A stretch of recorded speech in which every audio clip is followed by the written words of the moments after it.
Sir, Jayant Patil सध्या कुठल्या रंगात जातील? एक तर भाजपच्या या महायुतीच्या या गुलाबी रंगाच्या अजितदादांच्या. बघा, जयंत पाटील हे अतिशय परिपक्व नेते आहेत. गेल्या अनेक वर्षापासून त्यांनी राजकारणामध्ये काम केलेलं आहे. त्यामुळे ते अतिशय सिझन्ड आहेत पॉलिटिशियन आणि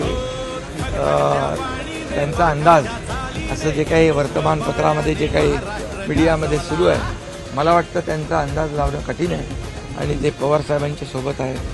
आणि आज आमच्या विरोधी पक्षात जरी लोक कमी असले, विरोधी पक्षाचा नेता बनणे इतकी जरी संख्याबळ नसलं तरी विरोधकांना आम्ही अंडर एस्टिमेट करत नाही. विरोधकांना कमजोर आम्ही समजत नाही. शेवटी सत्ताधारी पक्ष आणि विरोधी पक्ष ही रथाची दोन चाकं आहेत.